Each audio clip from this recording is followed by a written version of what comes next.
तुम ही प्यार तुम ही नफरत हो। चैप्टर 1, नफरत की शुरुआत। राजवंश ग्रुप ऑफ इंडस्ट्रीज का हेड ऑफिस मुंबई की ऊंची इमारतों के बीच सबसे चमकता हुआ नाम। बाहर बारिश हो रही थी, लेकिन उस कमरे में जहां आरव राजवंश बैठा था, हर चीज आग की तरह तप रही थी।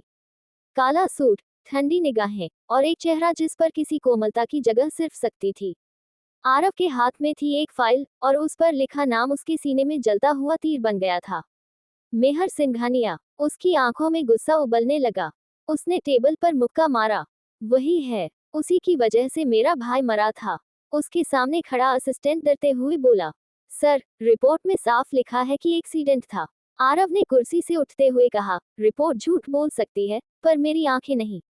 मेरे भाई की मौत कोई हादसा नहीं थी, वो एक साजिश थी। और मैं इस साजिश का हर धागा तोड़ दूंगा। हर एक। उसके स्वर में ऐसा दर्द था जो सालों से जिंदा था, दबा हुआ, लेकिन जिंदा। रुद्र राजवंश, उसका छोटा भाई, जो आरव की जान था, 2 साल पहले एक कार ब्लास्ट में मारा गया था। पुलिस ने केस बंद कर दिया था, ब्रेक फेल्योर। लेकिन अब जब एक नई फाइल सामने आई थी, तो सब कुछ बदल गया था। फाइल के पन्ने पलटते ही एक फोटो सामने आई। एक लड़की की मुस्कान, सादगी से भरा चेहरा, लेकिन उसकी आंखों में कुछ अनकहा था। मेहर सिंघानिया। आरव के होठों पर एक ठंडी मुस्कान आई। तुमने मेरा सब छीन लिया, मेहर। अब मैं तुम्हारा सब कुछ छीन लूंगा, तुम्हारी शांति, तुम्हारा नाम, तुम्हारी जिंदगी।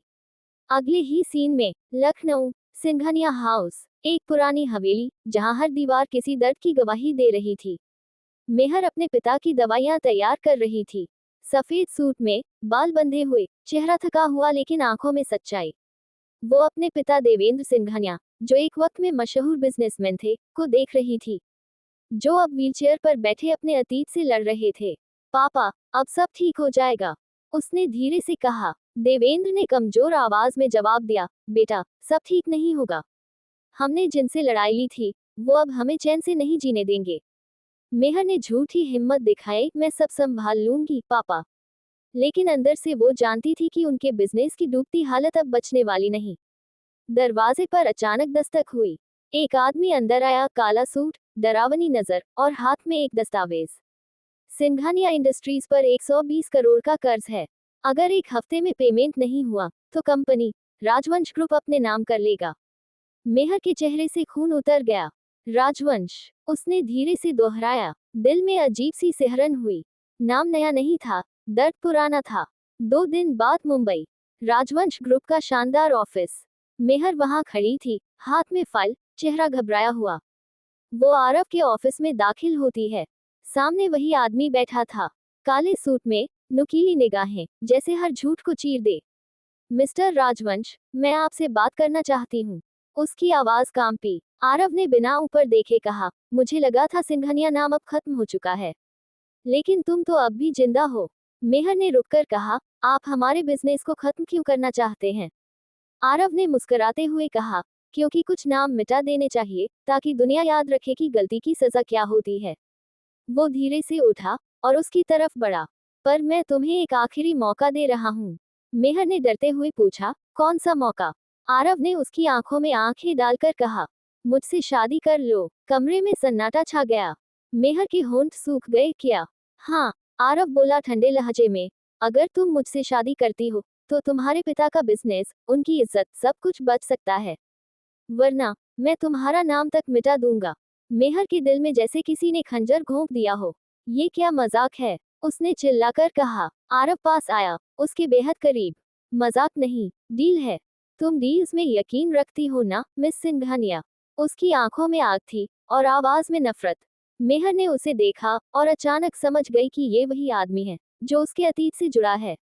लेकिन कैसे? क्यों? वो नहीं जानती थी कि वही आरव है, उस रुद्र का भाई, जो उसके अतीत की गलती की सबसे बड़ी कीमत चुका चुका था। उस रात, हवेली में सन्नाटा था। मेहर अपने कमरे में बैठी रो रही थी। हाथ में आरव की दी हुई, शादी की शर्त थी। वो चाहकर भी इनकार नहीं कर सकती थी, क्योंकि उसके पिता की दवाइयाँ, उनका इलाज, सब उसी बिजनेस पर निर्भर था। अगर मैंने ये शादी नहीं की, तो पापा सब कुछ खो देंगे। उसने आईने में खुद से कहा, लेकिन अगर की, तो मैं खुद को खो दूंगी। आंसू उसकी आंखों से बह निकले। आसमान में बिजली कड़क रही थी, जैसे तकदीर भी हंस रही हो। अगली सुबह, राजवंश हवेली में सब कुछ तैयार था। आरव ने सिग्नेचर किए हुए पेपर टेबल पर रखे। डील फाइनल करने आए हो? उसने पूछा। मेहर ने उसकी आंखों में देखा। हाँ, मैं तैयार हूँ। आरव की मुस्कान ठंडी थी। कॉन्ट्रैक्ट, शादी, सिर्फ 1 साल, उसके बाद तुम आजाद, पर उससे पहले मैं जो चाहूँ वो करूँगा। मेहर ने कलम उठाए, हाथ कान पे, और उसने साइन कर दिए। आरव ने फाइल उठाए। अब तुम मेरी जिंदगी की सबसे खूबसूरत गलती बनने वाली हो, मेहर सिंघानिया। वही रात, आरव अपने कमरे में अकेला बैठा था, शराब का ग्लास हाथ में, और दीवार पर रुद्र की तस्वीर। उसने धीरे से कहा, भाई, मैंने तेरे कातिल की जिंदगी बर्बाद करने की शुरुआत कर दी है। वो अब मेरी होगी, पर प्यार से नहीं, नफरत से। बारिश खिड़की पर गिरती रही, और आसमान में गूंजती रही आरव की कसम। अब उसकी हर सांस पर मेरा नाम लिखा होगा, आरव राजवंश। प्लीज सब्सक्राइब कर दो प्लीज।